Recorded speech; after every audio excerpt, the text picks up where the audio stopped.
Good morning, all of you. On this lazy Sunday, we have troubled you with this event, but we are doing it after a very long time. Most of the students who have joined today are basically new to our department. So they should know that this series was started to cope up the COVID-19 challenges, COVID. But we continued with this event later on also, and this has almost become a kind of a regular activity for our department, a regular online activity, we can say. Today is a very important lecture on a very unique and new topic, I must say. But before we begin, I would like to request a very senior faculty of English Department of Karim City College, Professor Ashok Das sir, to extend a warm welcome to our guest speaker today and also to all the attendees. Ashok Das sir. Yes, sir. A very warm good morning to all present today. Today in our forum, E-cademy, whose genesis already have been briefed by our Yahya sir. It is a web interaction series of the PG Department of English, Karim City College, Jamshedpur.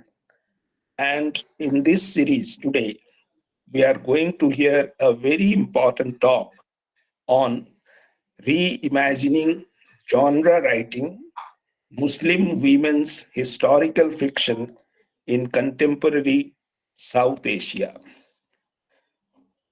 We are honored to have with us Dr. Sheikh Sagir Ali, Assistant Professor, Department of English, Midnapur College, Midnapur, as the resource person who will be speaking and enlightening us on the aforesaid topic. Sir, I, on behalf of the PG Department of English, Karim City College, the principal of the college, and the college management, accord you a very warm welcome from the core of my heart. I also welcome honorable faculty members, students, and other participants who have joined us in this session. We are looking forward, sir, for your insightful deliberation on the subject, which will certainly be an enlightening experience for all of us. With these words, I once again welcome you, sir, on this occasion and thank you for accepting our invitation to be amidst us. Thank you. Thank you all. Thank you so much, sir. Thank you so much. Dear participants, as you know that Sagir sir is going to talk about a very pertinent and a very important topic, in fact. We are continuously thinking about Dalit writings. We are continuously thinking about different aspects of literature, female writing. This is, I think, in my opinion, is a very new topic that he's going to deliberate upon. Sagir sir is a very dear friend of all of us, almost a younger brother to all of us, and we very like him very much because of his expertise and his dedication to literature and literature studies. Once you will look his profile on Midnapur College or even on Facebook also, or even on other internet resources, you will find out that how active he is.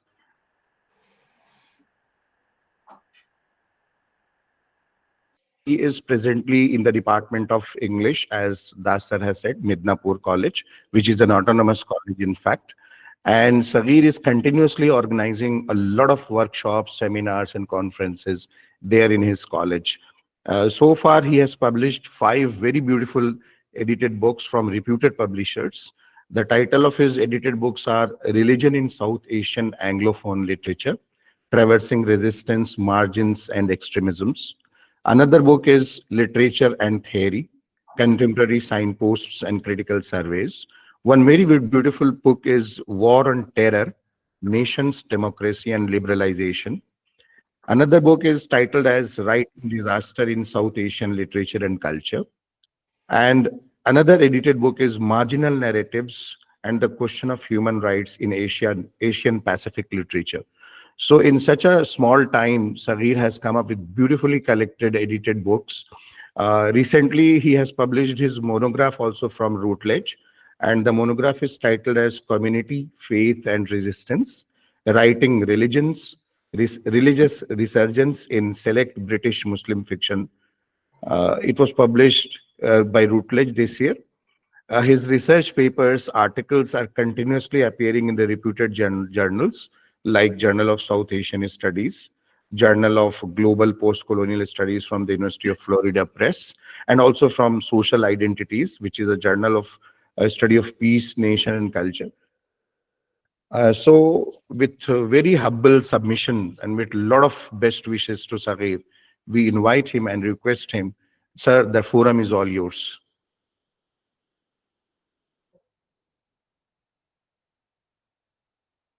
Sagir sir, unmute कर लें. Oh, thank you for inviting me on this online platform. I would like to thank the principal of Karim City College, Professor Ashok sir, Dr. Yahia sir, and all the students of this college and other participants. I really am honored. Thank you very much for inviting me.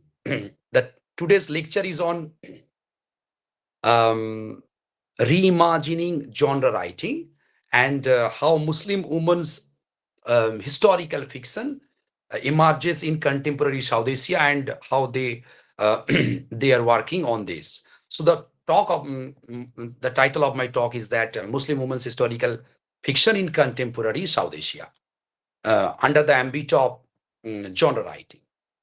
See, first of all, I'd like to say that um, long criticized as the weaker cousin of this so-called literary fiction, genre is connected with the conventional, formulaic, and the popular.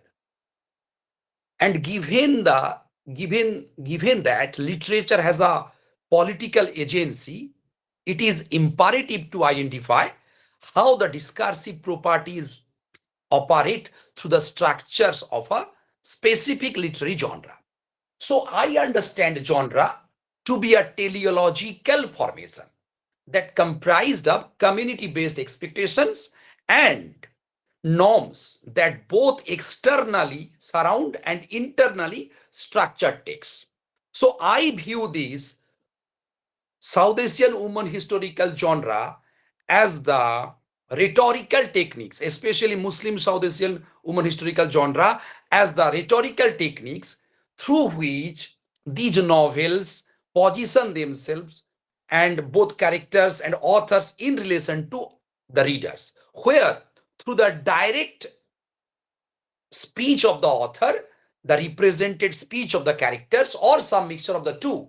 So in such a scenario, we can call it the kind of emergence of the genre writing, especially the historical genre writing of the South Asian Muslim woman. Here, the idea of South Asian literature crystallizes around the representation of the history and the uses of genre. So history and genre function as citational and literary components of the content and the form that move across the literary spheres, becoming intelligible to multiple readership simultaneously. So this intelligibility or this readership, this comprehensibility is built upon collective understanding as well as the misunderstanding as well. I mean the differences, the disarticulations of meaning, all of which allow gender and genre to draw on and historicity to draw on respond to disconnected literary conventions occurring concurrently at a regional, national, and global scale. So history and genre are intersectional and multiscalar, not modular, and function as aesthetic nodes through which the idea of Indian literature, or you can call it in a broader ambit, the South Asian literature coheres. So at the very beginning, I would like to mention the name of Troilokanath Mukhopadhyay. Troilokanath Mukhopadhyay, a pioneer of the genre fiction in India, and he was a staunch critic of nationalism. So, during the colonial period. So, Troilokanath Mukhopadhyay, he was also aware of the problems, so appealing to the popular and other things as well. So while genre fiction does invoke the certain cluster of tropes, they are also often critical of the same. They are also produce some kind of critical inquiries into this genre. So South Asian Muslim women's historical genre fiction maintain its political relevance, through a healthy use of critique, satire, and socio-political histories regarding the history, regarding the erasure of histories, regarding the conceptual transformation of histories, challenging the authority and authoritarian concern accorded to figures of power and influence.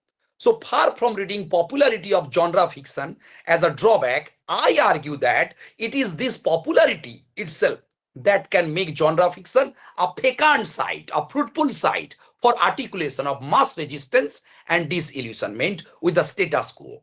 Got it? So there are several people who commented on the genre writing. I would like to mention 2 or 3 people that I have read recently, the works of them, mainly Gail Minolo. I mean the woman who refers to various female education in colonial India.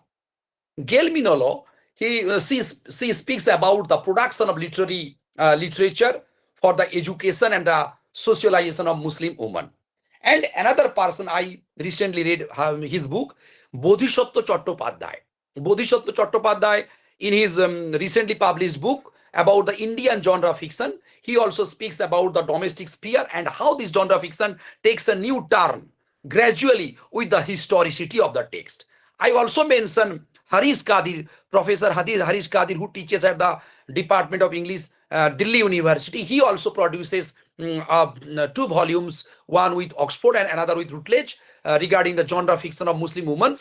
So my point of departure is from with that. I have tried to bring out the historicity of the text and how this historicity or these impulses try to reform the society started with the perceived decline of the Muslim rule from the very beginning of the 18th century.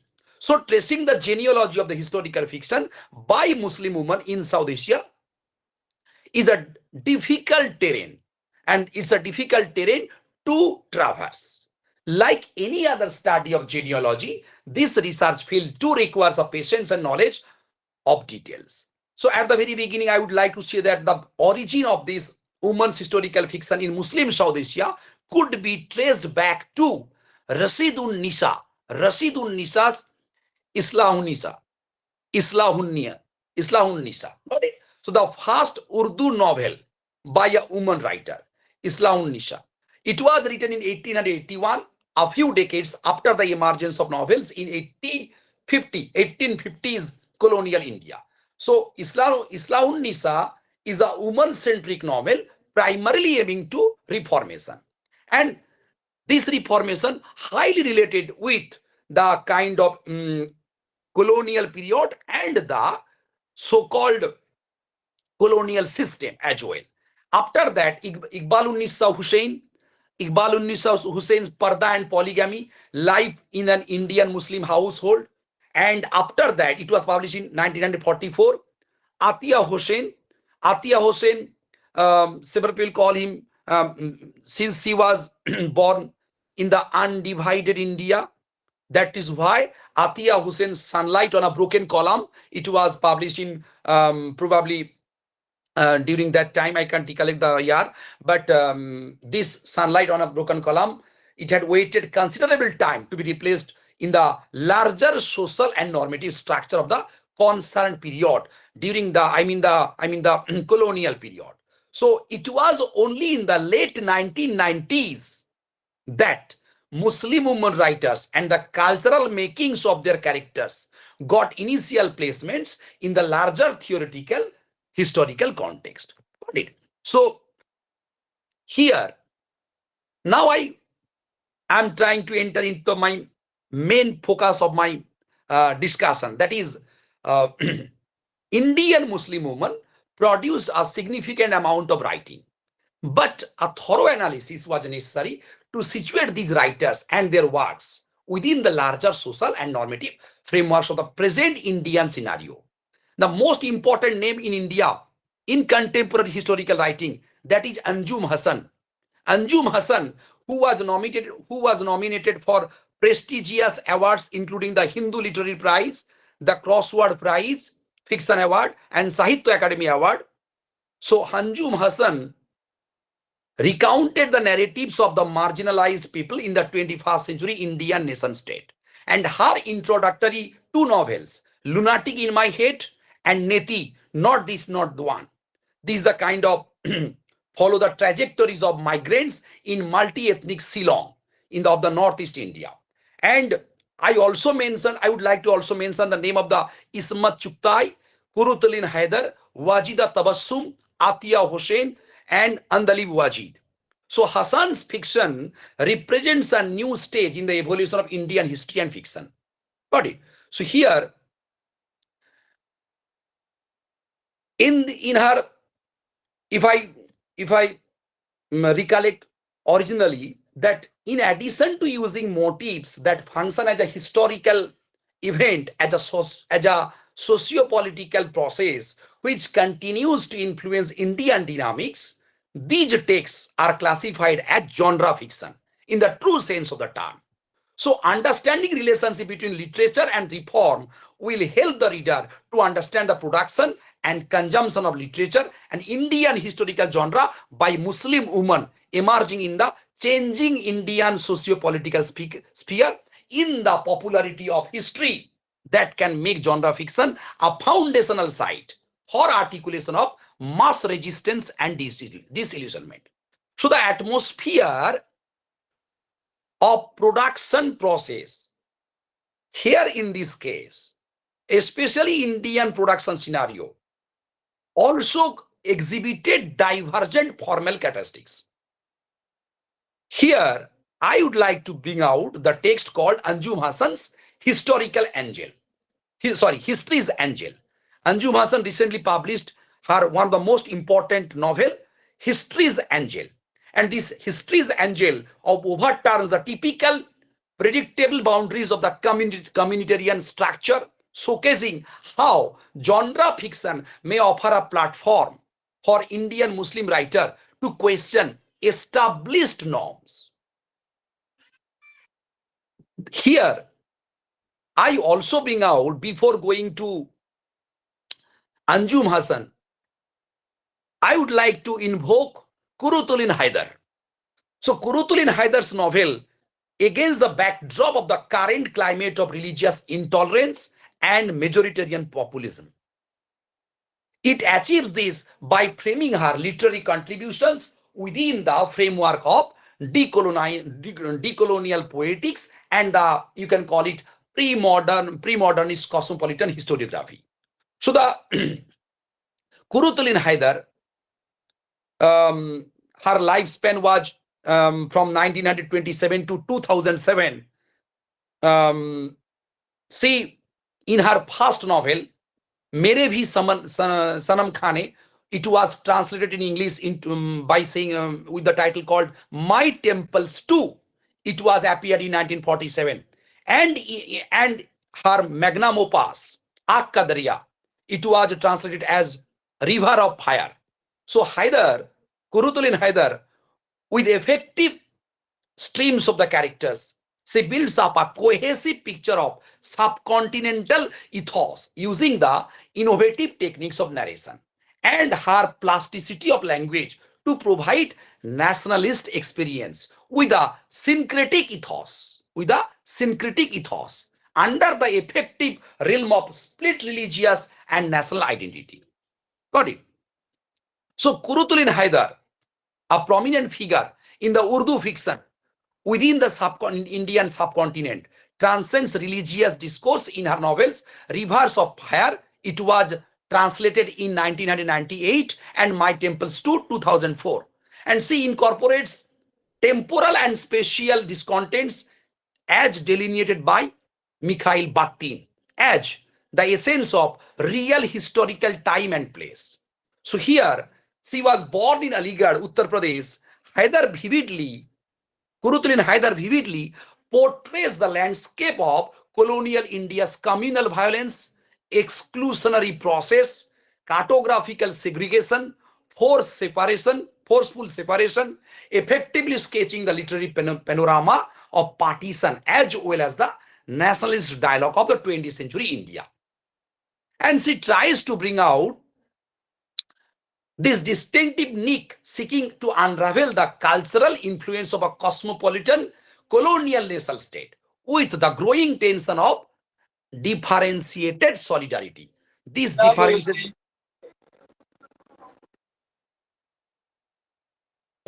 Yes, please go ahead. वो किसी का गलती से on हो गया था. Okay. So this is a kind of differentiated solidarity that I am speaking about. And this term was used by Young, differentiated solidarity. So this solidarity entails a collective praxis centered on individualized concern without an inherent impetus to converge into alignment with the other concern.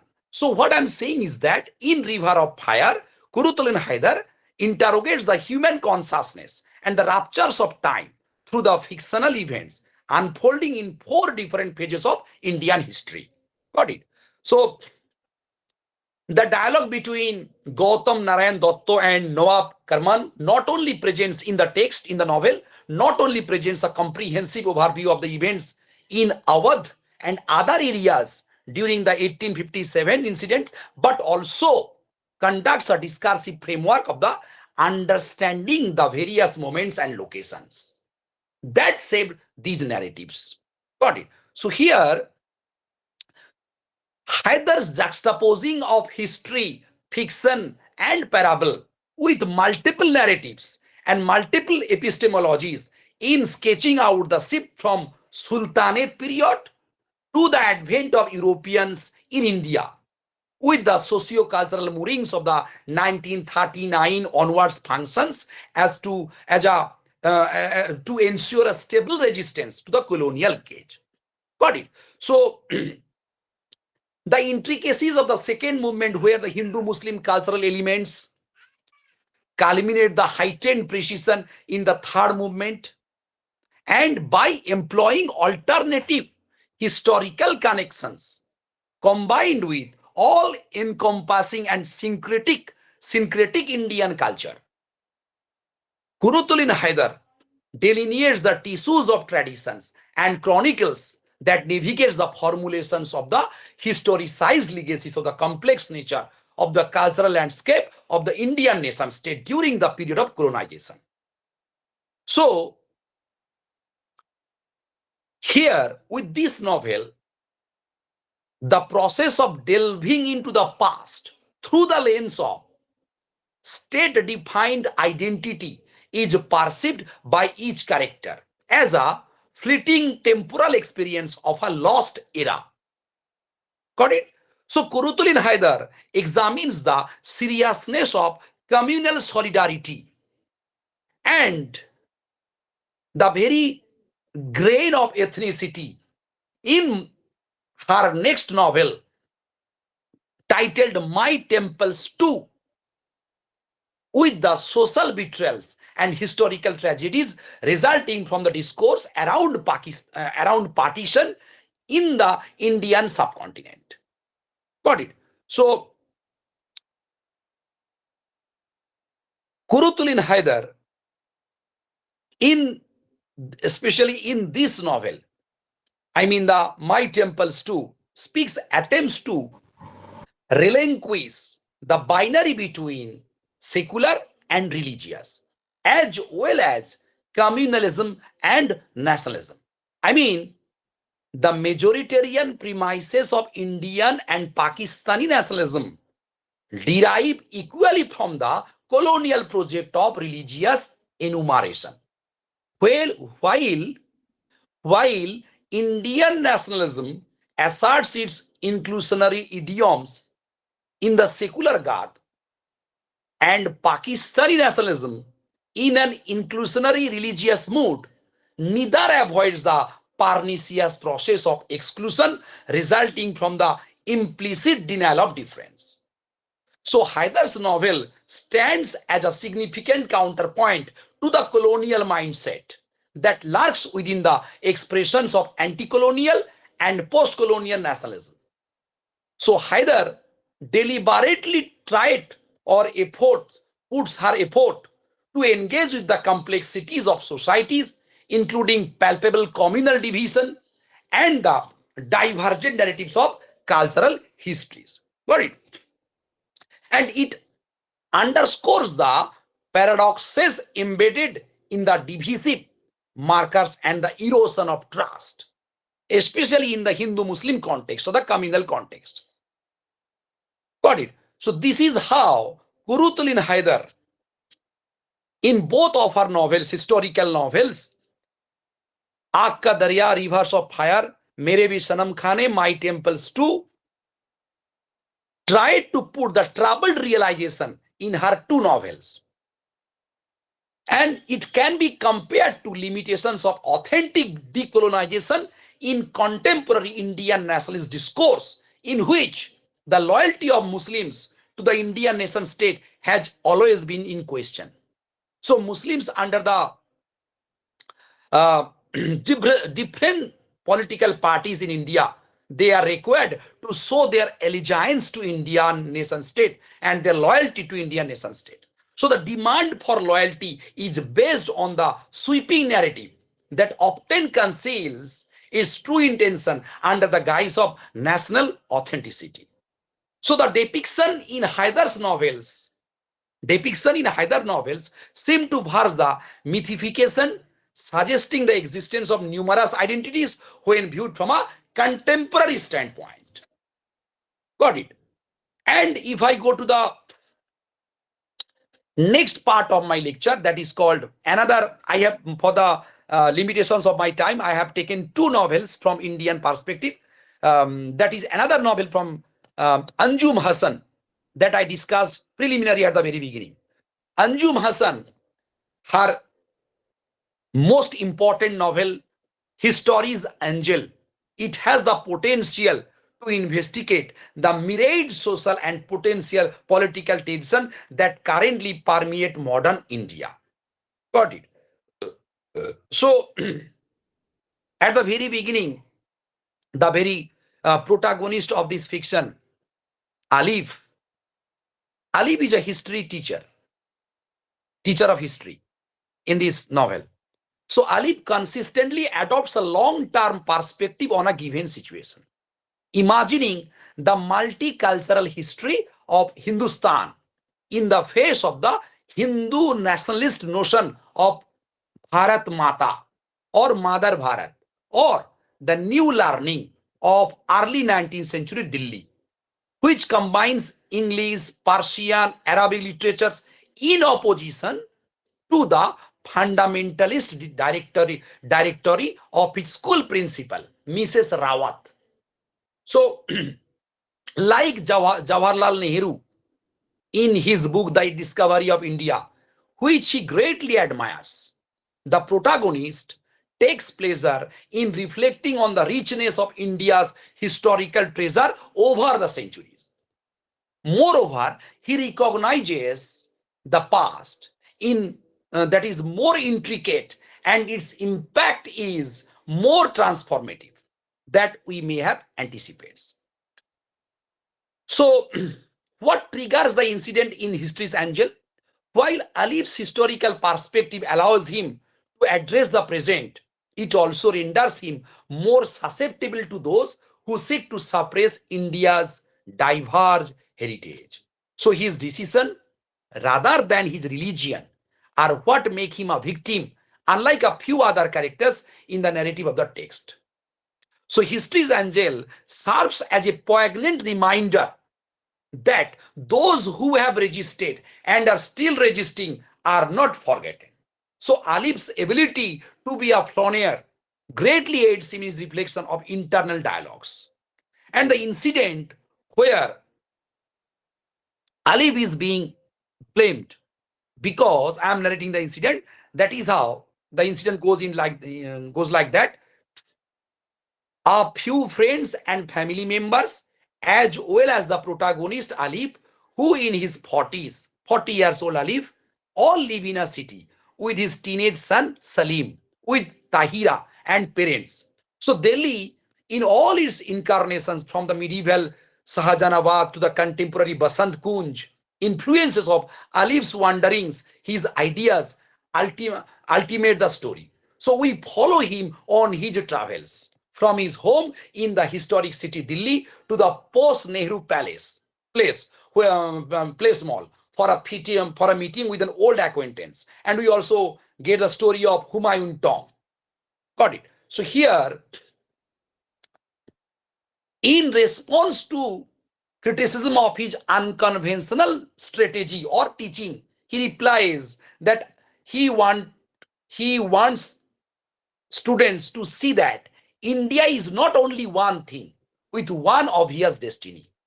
Mrs. Rawat, who is the principal of that school, who counts herself among the nation's guardians, severely counsels Alif to adhere to the accepted interpretation of Indian identity, sensing loyalty to the nation, not only the fetishized vision of Indian glorious past, cultures, cross connections, and mingling. The very discourse of Indian historical tolerance also formally prohibited to debate in the school. That is why Alif sees past as always simple from a distance. That is not at all to the Alif, because Alif's Delhi city is a kind of city that is characterized by its constant loud presence in the present. And the individual expresses concern about the pervasive presence of historical remnants. So Alif has a family, friends, and acquaintances to whom, all of whom, they have to bear the burden of the past, quote unquote. Because in varying ways, some question the significance of history, while the majority fail to grasp the relevance of history to the city's growing intolerance, which is disguised as simple rudeness and cannot be protested without appearing absurd. Got it? So, according to Alif, everyone is responsible, and his wife, who is engaging in a different type of narratives in the text because of the communal tension, we see the politicization of the history and the polarization of the history. Because throughout the text, Anjum Hassan explores the disturbing implications of the current socio-economic disparity with the history of India. Got it? Now, if I go to the very incident where Michael Rolfe Tulloch, in the book Silencing the Past, Power and the Production of History, Michael Rolfe tried to bring out the persistent conspiracy by the powerful to suppress and erase the significant portion of both local and global history from the very beginning of the time. And this leads him to conclude that social groups past do not always dictate their present condition. It is not nonetheless important to be aware of their past. So we must both recognize the importance of the past in Muslims' day lives and give in careful consideration to their extremely diverse social and cultural milieu. Now, here in this text, Anjum Hassan speaks about the discourse of Muslimness and that highlight the distinct facet of Indian Muslim history. Got it? So in contrast to Alif, Tahira, his wife, embraces the education and diligent effort as a means to achieve prosperous, consumerist, imagined space in Indian nation state. Tahira aspires to own a large house and more luxurious automobile while focusing on her MBA examination. Got it. So they tried to take a rent of house, take a house on rent. Upon arriving to rent a property in a supposedly cosmopolitan suburb, Tahira is unable to tolerate the persistent distrust that has arisen.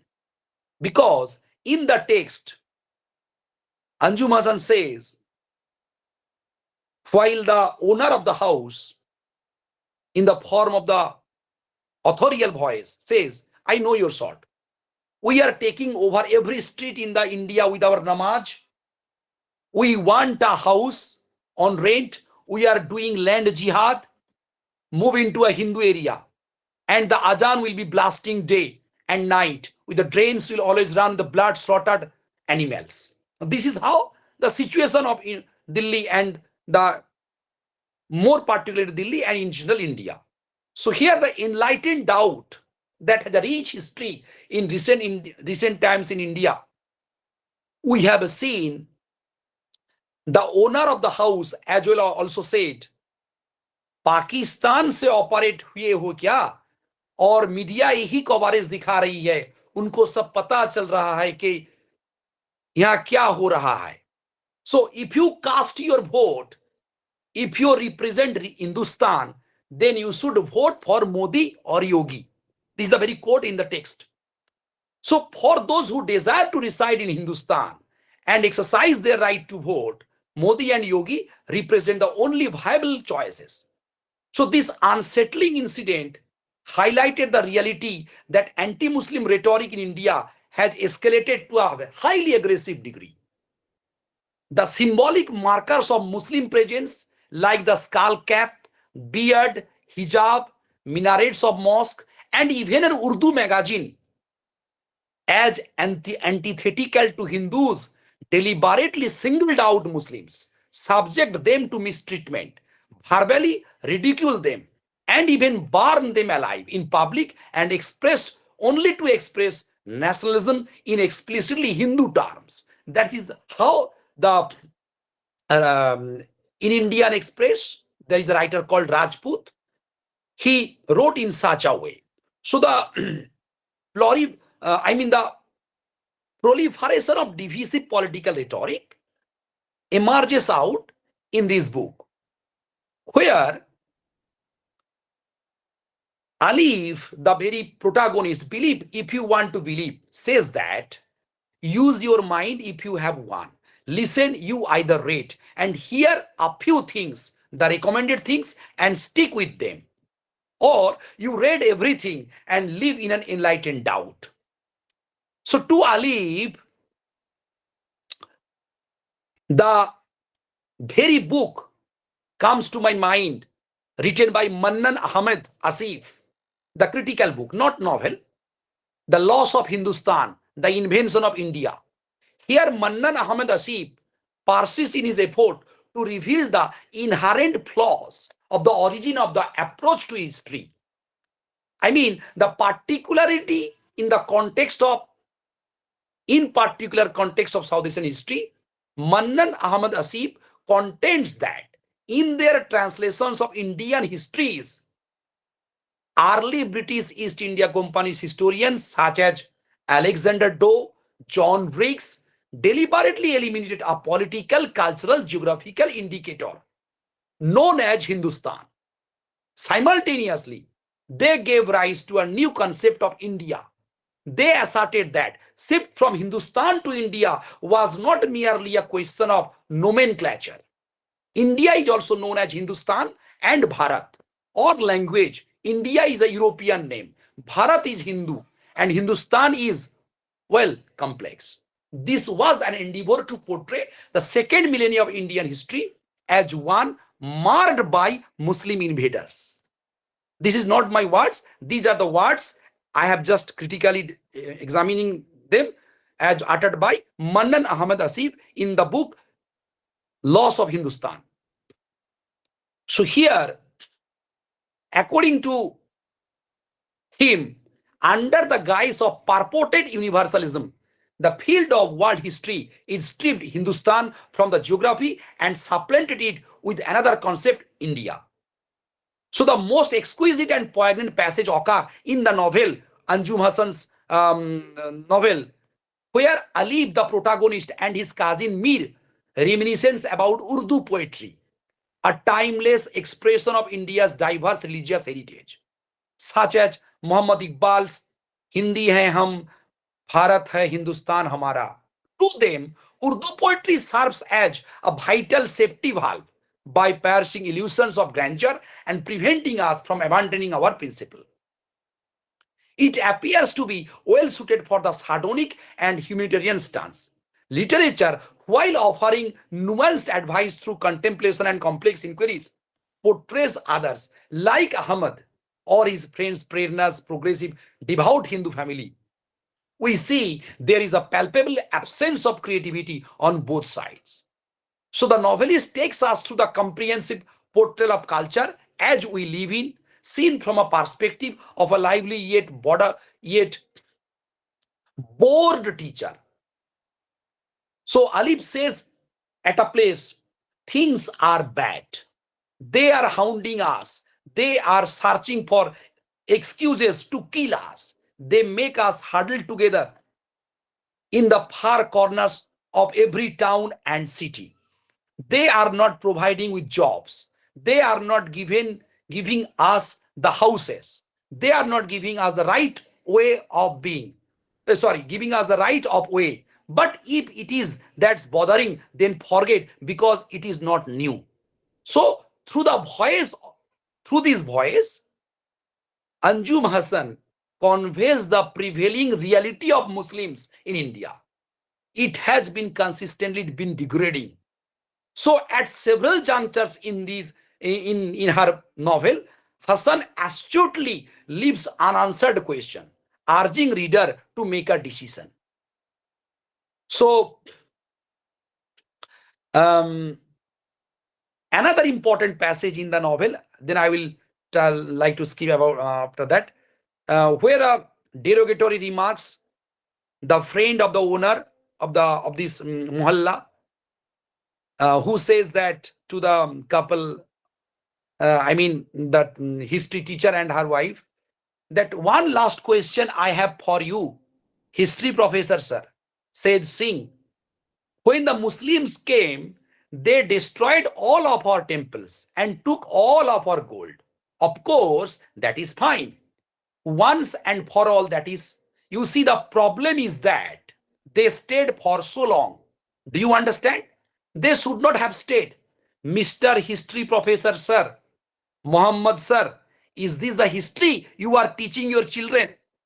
That is, that it was a good thing they stayed. You stayed as well. This is a very quotation in the novel. So Alif knows that the animosity prevalent in the city stems from oversimplified accounts of community and identity held by many Hindus. So these narratives suggest that India was a peaceful nation until the arrival and the presence of Muslims. So the novelist, through the protagonist, explores a reflective expedition into the tumultuous time we currently inhabit. So in one place of the text, in which Alif, who has returned his gleaming pair of costly shoes, is engrossed in television news while he patiently awaits the owner's response. So here we also get another important incident in this novel, that as the story develops, the 9-year-old student, 9-year-old student Ankit Kumar, who causes Alif's downfall, progressively fades into obscurity.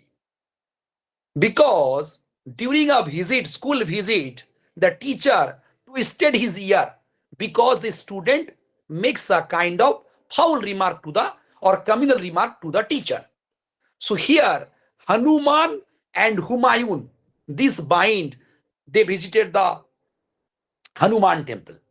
And Hanuman Humayun bind may be a genuine mistake or a deliberate strategy there is an inherent and uncontrollable quality about this boy. So, hailing from an impoverished household, this Ankit Kumar protects himself from adults by transforming the rumors he hears about the blatant falsehood. When confronted with the Hindu nationalist concept of Bharat, Mother Bharat, or new learning, Alip consistently adopts a comprehensive perspective, standing in opposition to the fundamentalist agenda of his school principal, Mrs. Rawat. Got it? So I'm not elaborating it because of the time constant. Now I will here speaks about the historical phenomena of shifting allegiances in contemporary India. Now I'll go to the Pakistani novels, especially by Ujma Aslam Khan, the miraculous true history of Nomi Ali, the miraculous true history of Nomi Ali. So this is a kind of perfect work of historical fiction that is compelling as it is enlightening. So Ujma Aslam Khan's new novel, The Miraculous True History of Nomi Ali, is a perfect balance of history and imagination. Here we get the stories of Nomi and her elder brother Ji, who were born in the island called Andaman Island in 1936 to 1946.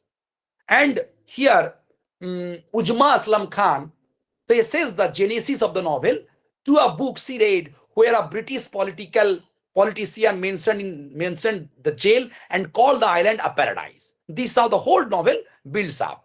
So we see as the prisoner disembarks from the ship that brings her to the island watched by the inhabitants, Khan says that, Uzma Aslam Khan, the novelist, says that too many who had never stopped leaving it. The climb to the hill summit, one thing in 693 cells, iron belts. So her story will remind many of the real life tales of revolutionaries such as Bina Das. Got it? So in my next novel, written by Kamila Samsi, Broken Verses by Kamila Samsi. Kamila Samsi's Broken Verses challenges the official version of Pakistani historical narrative on the Jia regime, by presenting a counter histories that mainly draw on subjective memories to highlight the marginalized voices which are left out of the dominant historical narratives. So here we also sees the very concept of Arjun Appadurai's the fear of the small numbers. Fear of small numbers, the very critical work written by Arjun Appadurai. So here we see the investigation into the culture of hate promoted by Jia's regime to justify his political freedom to Pakistani women and religious minorities. So Kamila Samsi, in her novel Broken Verses, exposes the gaps and the fissures prevalent in the official narrative by providing a counter version of history in both inclusive and in a pluralistic manner. Burned Shadows, another novel by this novelist, Burned Shadow. It was published in 2009. Burned Shadow speaks about documenting most tragic events of recent global history through the lens of two families, the fate of whom seem to be intertwined throughout the story. So the hero in the novel is the life of the people affected by the major occidental blunders present in the book. So there are several incidents: 9/11, the Afghan-Soviet War, the partition of India, 1947. So these are kind of another important historical writing of this writer in Burned Shadow. So Kamila Samsi in Burned Shadow presents some of the most tragic events of recent history, beginning with the horrific unclear bombing of Hiroshima and Nagasaki by the United States in 1947. And the novel moves then to Delhi during the last days of the British Raj, where the Hiroko, now an atomic bomb survivor and PTSD patient, arrives to meet and live with her evaporated lover's half-sister Elsie and Aka Elizabeth. Got it? So another important novel. Now I go to the Bangladeshi novel, Bangladeshi woman, Muslim woman. So several translated women from Bangladesh, namely Cluster Clouds by Rabia Khatun. It was translated from Bangla. Letters of Blood, also translated from Bangla. An Untold Story, Burning Stones by Rijia Rahman. Rijia Rahman. Rivers of Blood, The Glorious Afternoon, The Painter's Palette, Charcoal Portrait by Selina Hossein. Beloved Rangomala by Sahin Akhtar. All these novels from Bangladesh, I just told, these are the translated fiction. And I also would like to speak about The Woman Who Flew by Nasreen Jahan. I have to mention another novel. This is not a translated one, written by Tahmina Anam's A Golden Age and Surya Khan's Noor. And they narrated the stories littered with historical references, and the writer tries to rationalize the eschewed history and violence against women. Meanwhile, comparing Anam's narrative of Bangladesh's violent birth with Khan's, the writer discussed the political causes of 1971 war, but also focuses on the legacy of violence. So Bengali writer Rija Rahman is the author of more than 50 novels, as well as the countless short stories set in Bangladesh. Okay, so this is the translated from Rokter Okkhor. Rokter Okkhor, Letters of Blood.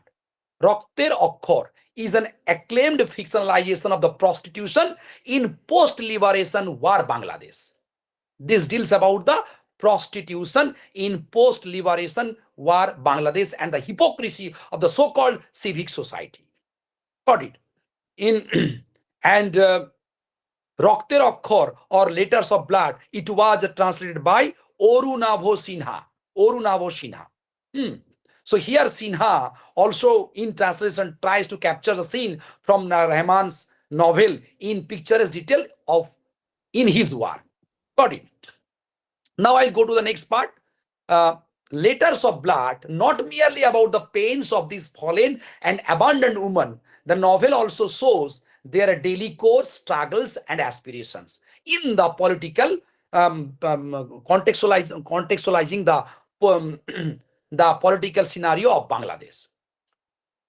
And my next novel in Selina Hossain's Charcoal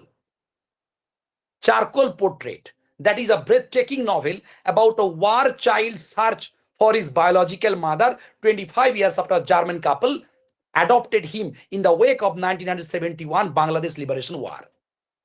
And another novel, Sahin Akhtar's third novel, Sokhi Rangomala. Sokhi Rangomala, Sahin Akhtar's novel, translated from Bengali as Beloved Rangomala by Sabnam Nadia. It narrates the tale of Raj Chandra Chaudhuri, a petulant feudal king, and the relationship with his childlike wife Phuleshwar and his lower caste mistress Rangomala, whose beauty is unparalleled. But most of these incidents happened in the context of the post-liberal Bangladesh. Got it? And this story also, particularly this story, happens in 18th century Bengal. Achha. Now I go to the, after India, Pakistan, Bangladesh, I'll go to the Sri Lanka. In Sri Lankan Muslim woman, if I go clearly understand, Amina Hussain, I have published one work with Amina Hussein's The Moon in the Water. So Sri Lankan resident and diaspora writer Amina Hussain tries to bring out the gendered abuse and she tries also the foreground in foregrounding the South Asian histories in terms of both reconciliation and conflict with post-colonial Sri Lankan conflict with LTT and other versions of the historical of the political parties in Sri Lanka. So here Sri Lankan history reflects on violent elements of woman-centeredness, and the scope and depth of the novel, while keeping it a kind of political horrors in the novel called The Moon in the Water. Another novel from Sri Lanka, Ummat, Ummath, Ummat, written by Sarmila Saeed, and it brings out the 3 decades of the Sri Lankan Civil War. And this novel was also translated by, not written in English, but it was translation text written by Geeta Subramaniam. And it was also published by HarperCollins India. So here in this novel, Ummat, capturing the lives of 3 young women, Ummat dissects the complex realities of extremism, nationalism, chauvinism, fundamentalism, and sexism that govern Sri Lankan society during the aftermath of civil war. So here highly criticized thing is that, the Ummat stands at the very intersection between the horrific past and unfolding present in terms of the Muslim women in Sri Lanka and their own internal criticism. I have a paper on this in the book read by Feroza Jusuwala with Routledge. So this novel also speaks about the LTT's anti-Muslim actions, and including the 1919 massacre of worshippers at mosque, and all these things are there. Another important novel, then I'll come to the conclusion, Stay Daughter. Stay Daughter is written by Yasmin Azad. Yasmin Azad, though it's not a novel, it's a kind of memoir. It's a memoir. Yasmin Azad's Stay Daughter is a gem of memoir, going along to dispel the stereotype of racial view of Muslims as backward. So Yasmin Azad provides us the vivid portrayal of the Muslim community in the Gale Fort, as well as the entire multi-ethnic, cosmopolitan, socio-economic mosaic in Sri Lankan perspective. Now, I have to come to the moot point. I'm in the conclusion of my talk. What I described is the kind of South Asian Muslim women's genre fiction and its emergence and importance. So genre fiction is not always primarily concerned with accurately reflecting reality. However, many genre fiction and fiction authors, they, like their literary fiction counterparts, do aim to capture the realities of specific communities and histories. Notably, historical fiction of South Asian Muslim women often serve both to entertain readers and to create a sense of security. So this genre, South Asian Muslim women historical fiction, has long been associated with justice and with reinforcing the idea that histories are usually caught and recreated and rehabilitated or erased, thus assuming readers. So I highlight how these debates about historical ethics carried a different significance for women and produced a genre of literature specifically for women that equated their education with the acquisition of certain qualities in South Asia. I also address Muslim women's engagement with this genre fiction and their contestation of values associated with respectability, along with the discussion of women's rights.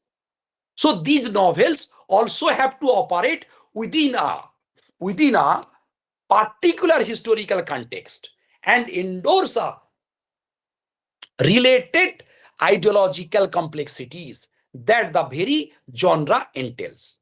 Yet, in spite of the tremendous demands of confronting a certain production process, it is interesting to see that these novels have the ability to question the different ideological assumptions and in a way are able to resist them. Thank you very much.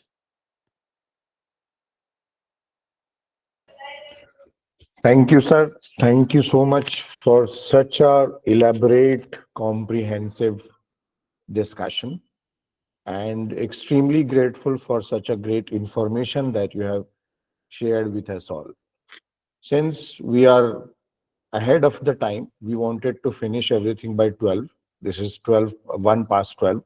So, but still, if there is any query or if there is any question on part of our participants, on part of our attendees, you're most welcome. You can unmute yourself and ask the question directly from our resource person. Please.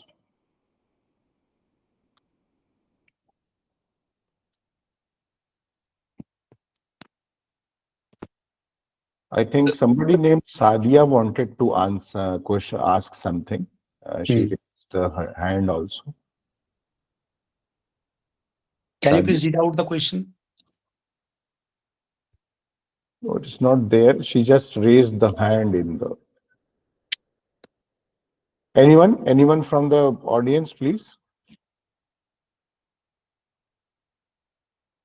Okay, I hope there is no question, Sagir Bhai. But just for the sake of my inquisitiveness, there is a question that always haunts my mind that I just want to know your personal take on this, no specific answer. That in the recent literature studies, we are constantly talking about feminist literature or feminist studies. We are constantly talking about Dalit literature and Dalit studies.